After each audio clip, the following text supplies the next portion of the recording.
gravando, então, certo? Se alguém, né, quiser falar alguma coisa, fazer um comentário, fica à vontade, aí pode abrir o seu microfone aí e falar, tá certo? Não tem problema não.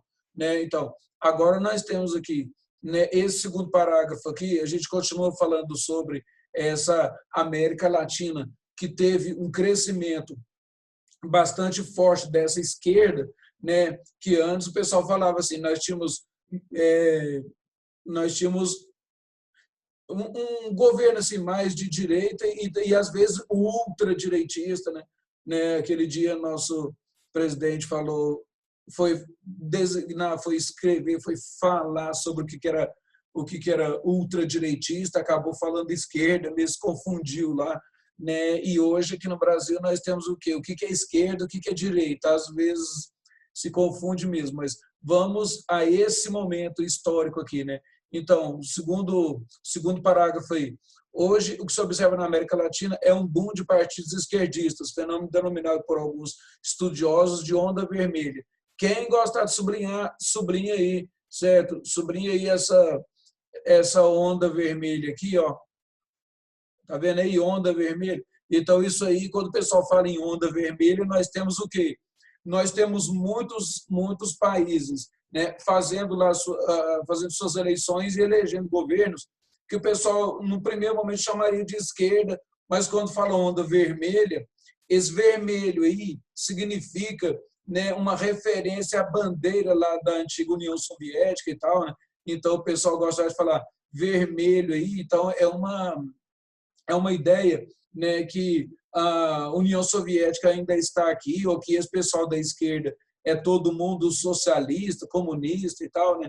Então, essa denominação de vermelho aí. Na época da Guerra Fria, né, nós tínhamos basicamente duas cores aí, né, que representavam as duas forças, o azul, né, da bandeira dos Estados Unidos, e o vermelho da bandeira socialista lá soviética, certo? Então, o pessoal separava o mundo aí em vermelho e azul, tá? Lembrando que os Estados Unidos faziam uma propaganda tão forte, né, desse seu azul aí, assim, que influenciou que a América Latina, inclusive, nós estamos falando sobre esse assunto. Aqui no Brasil, né, nós tínhamos a nota boa do aluno era azul, né, e a nota ruim do aluno era vermelha, né, já era de propósito, influência americana aqui. E uma outra coisa também, que mexeu até lá com as forças ocultas, né? Por quê? Porque o diabo antes era representado com um bode meio humanoide, assim, em pé, né? Um bode todo cabeludo, assim. De que cor que era? Bom, não importa. Né? Era um bode colorido em pé, assim, e tal. O pessoal meio que representava o diabo dessa maneira. É o que a gente vai chamar de alegoria. Mas aí depois o diabo ficou vermelho, né? Nós temos Guerra Fria e o diabo passa a ser representado lá vermelho, com chifres, alguma coisa que desse a impressão que fosse ruim, que fosse ameaçador, alguma coisa nesse sentido, tá certo?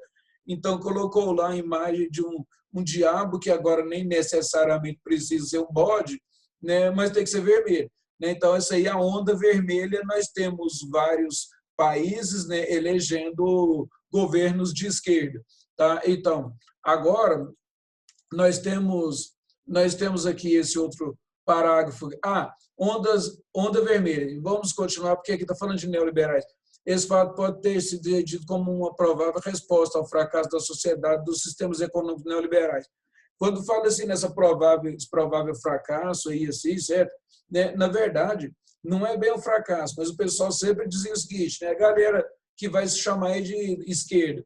Então, eles diziam que o sistema neoliberal, onde vendia, né, privatizava aquelas empresas que eram do governo, esse tipo de coisa.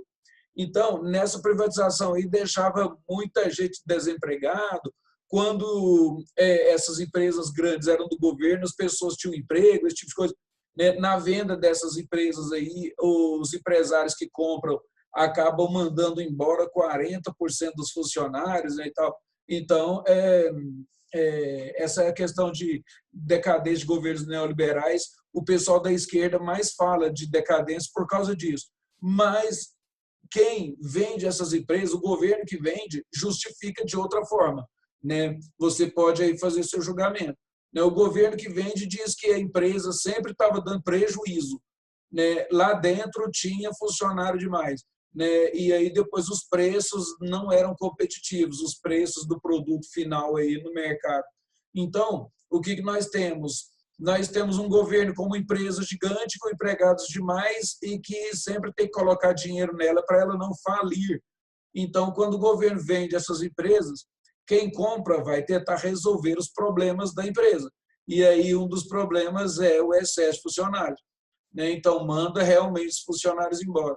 E nesse momento do pessoal, no primeiro momento, ele desempregado, né, vai ser uma bandeira para que as esquerdas digam que o governo está mandando funcionário embora, que nós temos um índice alto de desempregados e tal, né? Então, daí essa questão aí falar em fracasso neoliberal. Implantados nesse país durante a década de 1990, os quais contribuíram para o baixo crescimento econômico, o aumento das desigualdades sociais nos países latino-americanos. Quando fala esse aumento de desigualdades sociais, né, lembra que eu disse que mandam uma grande quantidade de funcionários embora? Né? Se esses funcionários já estivessem com os seus diplomas ali, se fossem funcionários, né, que fossem muito bem capacitados e treinados, conseguiriam empregos mais rapidamente em outras áreas.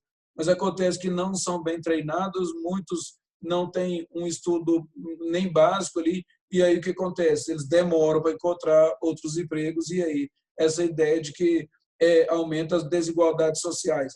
Tá? Com o passar do tempo, eles acabam entrando no mercado de trabalho novamente e tal, mas essas desigualdades sociais aí, né, elas são bastante antigas, passam por essa questão de esquerda fora do poder, esquerda no poder e tal. Então, desigualdades sociais, desigualdades graves, nós temos ainda até hoje, certo? Com esquerda ou direita no poder, né, nós ainda temos esses problemas. Né? O pessoal gosta de dizer que quase que é uma das coisas que nos une, né, uma característica de América Latina. Nos últimos anos chegaram ao poder presidentes de esquerda ou de centro-esquerda de 8 países do continente. Então, preste atenção aí, quem gosta de sublinhar, né?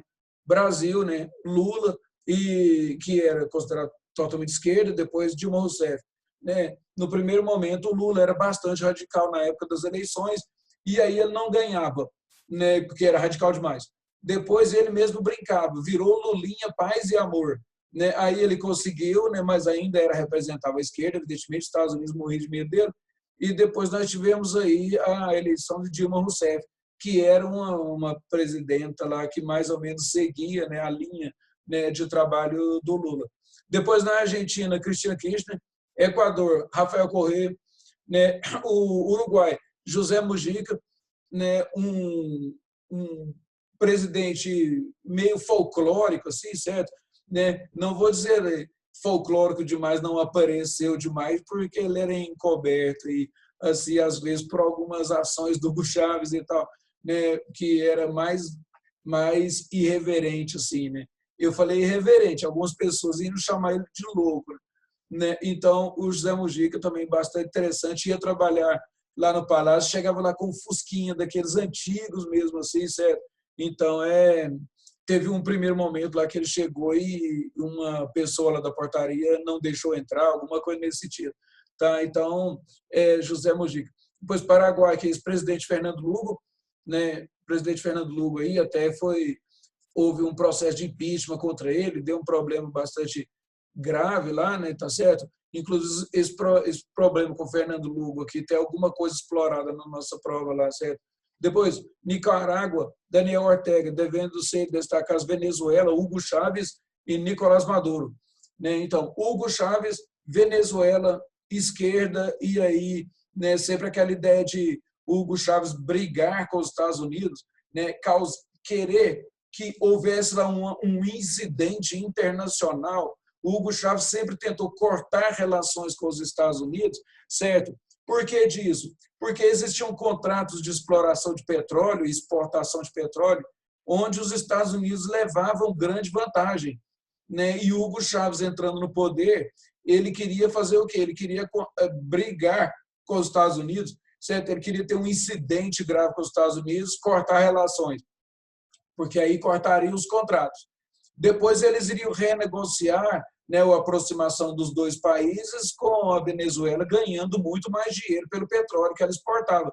Então, Hugo Chávez sempre tentou arrumar entrever uma briga lá com os Estados Unidos, né? Então, né, na chegada do presidente americano na reunião lá, ele disse que era o demônio que estava chegando lá, sentindo cheiro de enxofre, esse tipo de coisa assim, que não cabe a um presidente da República. Mas o Hugo Chávez era popularzão, assim, né? De vez em quando ele saía com alguma pérola, assim, né? Alguma frase interessante, né, que não era esperado de um presidente, certo? Então, ele lutou muito tempo enquanto estava no governo para refazer esses contratos que tinham sido assinados antes dele, evidentemente, contratos com muitos e muitos anos, mas ele não conseguiu, e os americanos, o governo lá nem se importava com o Hugo Chávez falando mal, né, xingando, brigando de todo jeito lá, assim, era mais ou menos aquela ideia, você fala mal, mas o seu país é obrigado a exportar para mim, nesse preço nós temos contrato, fim de papo.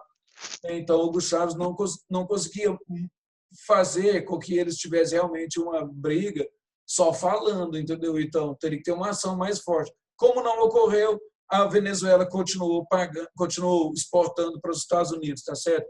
E depois do Hugo Chávez, né, foi, infelizmente, acometido por um câncer bastante grave, né, ele faleceu, e no governo ficou Nicolás Maduro, que tentou ainda controlar o governo da Venezuela, foi piorando a situação com a crise econômica cada vez mais. Nós temos hoje estou falando de 2020, né, um excesso de produção de petróleo, o preço foi caindo, né, e aí o que acontece? Né, a Venezuela recebendo aí cada vez menos, né, pelo seu petróleo exportado, o país não se preparou, né, para não ficar dependente do petróleo, né, não se preparou, o preço caiu demais e a Venezuela entrou numa crise praticamente sem precedentes, né? Muitas pessoas saindo da Venezuela para os países, né? Uma crise bastante grave, a gente tem um pouco mais de estudo sobre ela adiante. Né? A Bolívia, com Evo Morales, né? Então, nós temos a eleição na Bolívia, Evo Morales, que às vezes o pessoal gosta de falar assim, que ele é parente de índios, né? Que ele tem partes de índios, esse tipo de coisa. Negócio de partes de índio é brincadeira. O Evo Morales é índio, né? O Evo Morales é índio, ele se diz assim, ele se considera assim, ele é parente, né? Para o lado lá materno, paterno, ele é índio, entendeu? Então, a eleição dele foi interessante lá, né? Marcada por uma disputa lá dentro lá do país sobre áreas, né? Uma área do país gostaria que ele fosse presidente, a outra área não e tal, né? Mais ligada, né, às ideias americanas e tal. Mas o Evo Morales foi eleito e ele é considerado esquerda, inclusive com algumas providências no primeiro governo dele, no primeiro momento, algumas providências bem socialistas, né? Até foi aconselhado pelo Lula aqui no Brasil a não tomar essas providências mais radicais, porque um passo, segundo as palavras do Lula, um passo a caminho do socialismo, você vai ter que voltar 10 passos para trás no caminho do capitalismo, certo? Porque os outros países, né, os investidores internacionais perdem a confiança de investir naquele país. Por quê? Porque a empresa que eu estou investindo lá, que eu estou comprando ações, pode, de uma hora para outra, virar uma empresa governamental. Entendeu? Então, o governo pode tomar as empresas para si mesmo, né? Então, não era interessante que o Evo Morales levasse o país para o lado do socialismo. Ele teve alguns passos muito socialistas, né? E depois ele voltou atrás aí, tá? Mas ainda assim é considerado bastante de esquerda, cujas populações levaram ao poder, governantes também têm adotado atitudes contrárias ao neoliberalismo, como os países da América Latina que adotam governos com tendências da esquerda no final da década de 90, no início do ano 2000, apresentaram as melhorias em seus indicadores socioeconômicos. Quando falo essas melhorias aí, é claro, né, algumas providências eram necessárias, né, de serem tomadas de imediato a favor daquelas populações pobres. Né? Nós temos alguns exemplos aqui no Brasil, né? Esses exemplos aí acabam colocando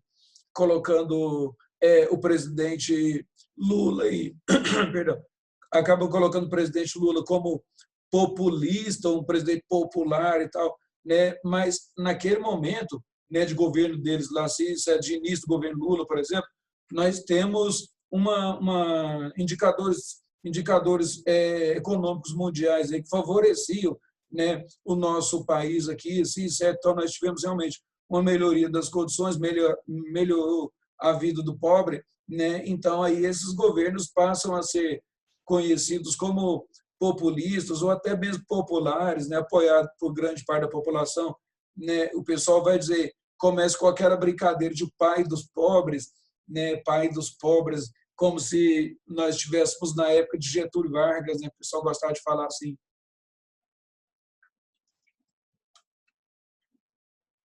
Aceita um aguinha. Ah, que beleza. Aí é o seguinte, então, nós temos esse boom de crescimento aí desses tipos de governo, né? Agora é o seguinte, espera aí, só um minuto aqui, cara. Contudo, ainda existem algumas lideranças que são voltadas, né, para as políticas americanas, ou seja, são apoiadas por essas políticas americanas, que eu digo lá dos Estados Unidos, no caso, né, estadunidenses, né, que ainda tem uma certa força aqui na América, que a divergência política também na América Latina, com destaque para a América do Sul, tem conduzido o continente a várias tensões, né? Aqui no parágrafo de cima, aqui, falando assim, importantes lideranças que conservam políticas de direito e apoiam em níveis diferentes os Estados Unidos, como Juan Manuel Santos, Colômbia, né, Sebastião Pinheira, né, do Chile, né, lembra daquele acento aqui? Pinheira. Aí depois Laura Chinchilla, né, Costa Rica, né, Felipe Calderón. Então, nós temos aí alguns grupos ainda, algumas políticas fortes aí que, digamos que elas ainda têm força lá dentro do país para receber o voto da população, entendeu? Então, é mais ou menos assim. Quando se fala em Colômbia aqui, né, nós temos mais adiante aí, especificamente o Plano Colômbia, né, um pouco mais adiante aqui, assim, né, mas quando se fala em Colômbia, nós temos aí, né, a ideia de que os Estados Unidos estão ajudando a acabar com o narcotráfico na Colômbia. A população de lá, evidentemente, acha que isso é uma coisa muito positiva, né? Então, os Estados Unidos nos ajudando, né, numa outra eleição, quem sabe, né, vamos votar em alguém que apoia os Estados Unidos, né? Não vamos votar em alguém radical aqui, quem sabe, uma pessoa de esquerda, uma pessoa radical aqui, né, falar em socialismo, né, vai querer apoiar a Farc, né, que fala que temos que ser socialistas e tudo, né? Como o pessoal tem medo da Farc atualmente, né, e agora ela está em processo de abandonar as armas e tudo, mas votar em alguém de esquerda muito radical, o pessoal da Colômbia não vai querer fazer isso, né? Então nós temos presidente, né, direitista e provavelmente ainda teremos essa linha de pensamento com o povo colombiano por mais tempo, né? Essa divergência política na América, com destaque na América do Sul, tem conduzido o continente a várias tensões, né? Estamos trabalhando sobre isso, né? Então, em algumas situações, reforçando as chamadas linhas de fratura, né? Quando fala linha de fratura, nós temos aqui algumas dessas linhas aqui, certo? Linha de fratura que nós vamos dizer aqui são linhas onde separam governos que têm ideias diferentes demais, e essas linhas aqui são áreas, às vezes, de conflito entre esses governos, né? Nós temos alguns problemas aqui na América do Sul que vão desde uma divergência, né? Desde uma ideia de um país que é mais direitista e outro país mais de esquerda, né? Desde a divergência dessas ideias entre os seus políticos até divergências, né, na questão de fronteiras mesmo, tá certo? Essa fronteira que nós estamos disputando, ou aquela fronteira está considerada, aquela terra está considerada como sendo do outro país, mas foi roubado de nós e tal, tem aquele discurso, né? Alguma guerra injusta, alguma disputa que é injusta, e nós perdemos aquela área, né? Então ainda ficam aí com essas lembranças, levando isso aí adiante, tá certo? Às vezes a disputa é pela questão econômica, certo? Então, nós temos o quê? Uma América que, essa América do Sul, não dá para fazer um ajuntamento delas, sim, certo? Não tem uma homogeneidade nas suas ideias, né? Essa América nossa que não tem aquela questão de falar assim, ó, estamos todos imbuídos no mesmo objetivo e tal. Então, ainda existem algumas disputas, né, que enfraquecem essas ideias aí, certas ideias de união aí. Talvez o Mercosul crescer na América do Sul todo aqui, um dia fazer um dinheiro só, liberar, né, a circulação de pessoas. Então, existem alguns entraves, né, que são difíceis de serem transpostos, mas eu acho que isso é possível, né? Mas são entraves difíceis de serem transpostos até chegar a uma América unida, tá certo? Nós temos aqui alguns exemplos aqui. A Venezuela reclama de parte do território das Guianas desde 1966. Nós temos essa divisão aqui, Venezuela-Colômbia, né? Venezuela-Colômbia, que a Venezuela brigada lá com os Estados Unidos, né? Exportando o seu petróleo aqui a um preço, a um custo mais baixo, né? Documentos assinados por 30 anos e tudo. E a Colômbia aqui, do lado, recebendo os americanos aqui, né, querendo fazer base militar americana aqui, falando que vai combater aqui o tráfico de drogas, esse tipo de coisa. Né, o pessoal da Venezuela não quer os americanos colados aqui na sua fronteira, né, então isso aqui é mais uma outra fonte de atrito. Né. Aqui nós temos essa questão aqui, a guerra peruana-equatoriana, né, que terminou com a assinatura do Protocolo do Rio de Janeiro. Então, também aqui uma outra área de fratura, né, uma outra área de controvérsias aqui. Né, nós temos essa outra área de fratura e essa faixazinha vermelha aqui, ó, faixa de disputa entre Chile e Bolívia. Por que disso? Porque a Bolívia acabou ficando sem uma saída para o Oceano Pacífico aqui do lado de cá, certo? Então o Chile vai e toma conta dessa parte de terra aqui que era Bolívia, mas não era Bolívia, mas era Bolívia, mas não era Bolívia, e aí o Chile tomou conta de uma vez por todas aqui, e o pessoal da Bolívia ficou, né, entre aspas, ficou trancado dentro do continente, tá certo? Então não tem saída para o Oceano Pacífico, né? No caso aí a Bolívia vai exportar os seus produtos, a Bolívia tira os produtos de lá passando pelo Brasil, né? Exportando seus produtos, passa dentro do Brasil e às vezes exporta alguma coisa pelo Porto de Santos, né? Ou então coloca na hidrovia lá algum não com certa dificuldade, coloca na hidrovia lá para descer pelo Paraguai, né? Pelo Rio Paraguai até o Paraguai, né? Quando ele vai juntar lá com o Paraná e tal, e aí vai ter que descer por ali com os materiais.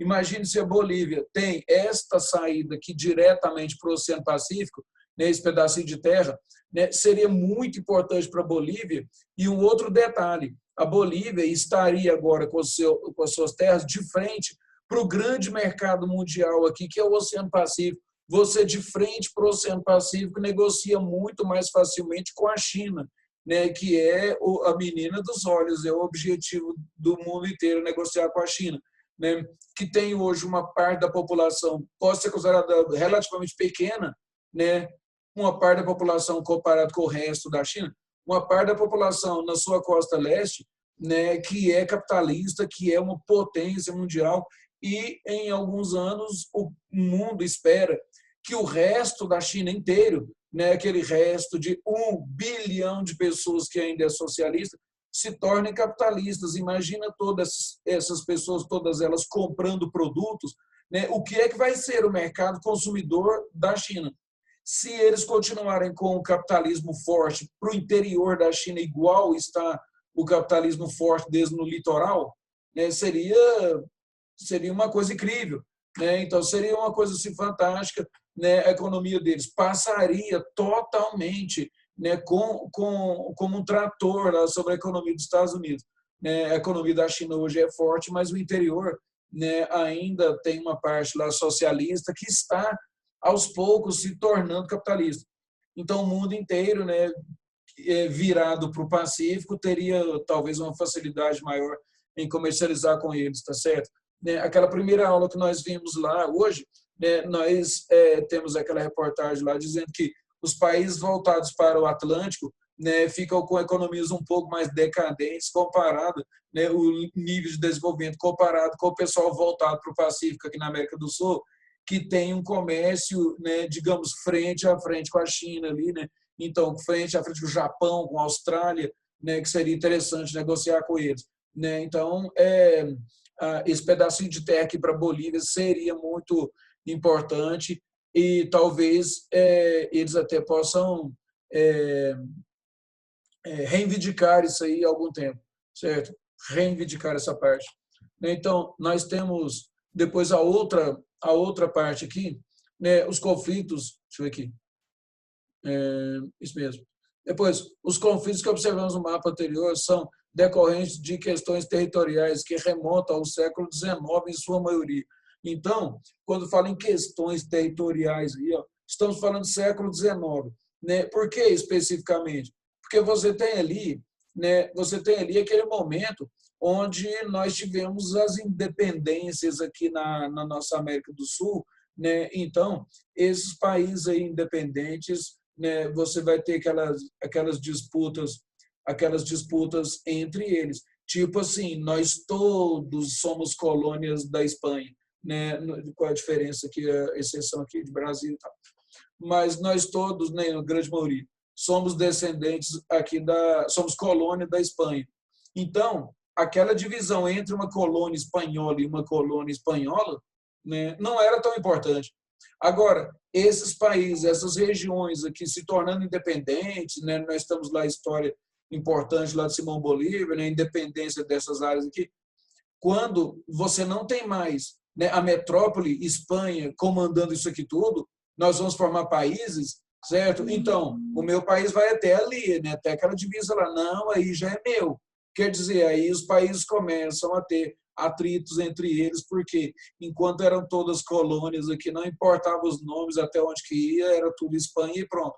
Agora que são países independentes, nós temos, então, atritos, divergências quanto àquelas fronteiras ali, tá certo? Então, isso aí é uma parte que é interessante para nós analisarmos aqui, tá certo? Questões territoriais. Atualmente, algumas questões políticas ainda alimentam tensões entre os países, como é o caso da aliança política entre Venezuela e Equador, representantes de uma esquerda mais radical. Em relação à Colômbia, país que é um dos países aliados aos Estados Unidos na América Latina. Então, quando se fala que eu falei para vocês aqui, quem gosta de sublinhar aí, ó, nós temos Venezuela e Equador, né, com uma ideia mais radical, né, mais esquerda, né, vamos dizer assim, né? E aí a gente tem ali essa vizinhança a gente tem a vizinhança lá com a Colômbia, e aí nós temos o Equador de um lado, Colômbia do outro, e Venezuela do outro, né? A Colômbia ficou meio entre os dois ali. Então, o que nós temos? Um atrito entre eles, porque apoiar os Estados Unidos é quase que você chamar o vizinho para a briga. Por quê? Porque são ideias muito divergentes. Tá? Então, não é uma esquerda mais radical e uma esquerda menos radical. Não, você tem lá o que a gente vai chamar de esquerda mesmo, e a Colômbia apoiando aí os Estados Unidos, né? É claro que vão ter atrito com o Equador, vão ter atrito com a Venezuela. Aliados dos Estados Unidos na América Latina. Além da clara... Só um minuto aqui. Além da clara disparidade política entre os países e a ação de guerrilhas do narcotráfico, tensão entre eles aumentou enormemente em março de 2008, quando o exército colombiano invadiu o território equatoriano em busca de guerrilheiros da Farc. Então, olha aqui, você tem aqui a Colômbia, o interior dela, essa parte mais ao sul aqui, ó, floresta amazônica, né, floresta amazônica, algumas áreas aqui importantes aqui de floresta amazônica, né? Então, o que acontece? Aqui, nessa floresta amazônica, nós vamos ter, então, as áreas de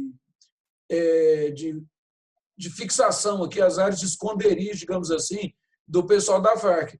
E aí, o que acontece? Esse pessoal aqui, quando é pressionado pelo governo da Colômbia, a Farc vai recuando aqui e acaba, às vezes, entrando aqui no Equador, às vezes entra no Brasil, certo? E aí o exército brasileiro tem que ficar atento lá nas fronteiras para expulsar esse pessoal para o lado de lá.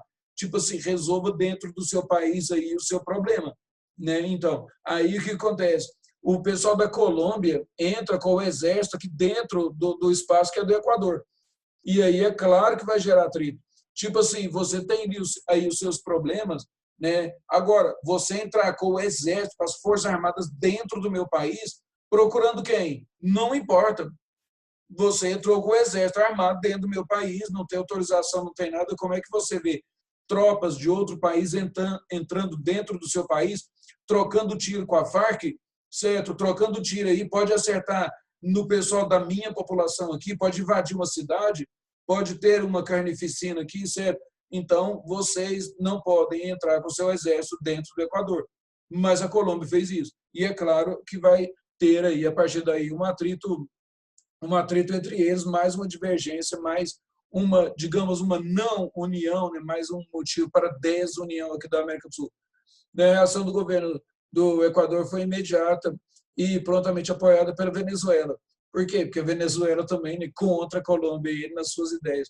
Na época, declarou, por meio do seu presidente Hugo Chávez, que a quebra da soberania, como ocorrida no Equador, seria considerada uma declaração direta de guerra. Tipo assim, Hugo Chávez aqui na Venezuela, dizendo que, num atrito que aconteceu aqui, se a Colômbia, por acaso, entrou aqui no Equador, é uma intromissão, né, com seu exército dentro de outro país. Então, isso nós aqui da Venezuela não iríamos aceitar de jeito nenhum. Então, o recado do Hugo Chávez da Venezuela para o pessoal da Colômbia é o seguinte: se vocês correndo atrás de alguém da Farc, correndo atrás de alguma coisa, querer entrar com o seu exército dentro da Venezuela, eu vou considerar uma declaração de guerra. Pisou aqui, eu entro com o meu exército com tudo contra o seu, né, e nós vamos fazer uma guerra aqui. Tá? Então, Hugo Chávez ficou mais ou menos tripudiando esse ataque aqui, dizendo o seguinte, né, como se fosse uma pessoa incentivando o presidente do Equador. Né, eu não iria deixar, se fosse na Venezuela, eu iria brigar, eu ia fazer uma guerra, esse tipo de coisa. Então, Venezuela e Equador, mais ou menos com a mesma ideia, e a Colômbia aqui espremida, aqui sofrendo, né, com seus problemas internos, com a questão da Farc, né, e seus outros muitos problemas. Pessoal, vou parar de gravar aqui, certo? Nós ainda temos alguns minutos aí, depois a gente se vê lá no Zap, tá certo? Muito obrigado pela atenção e até mais.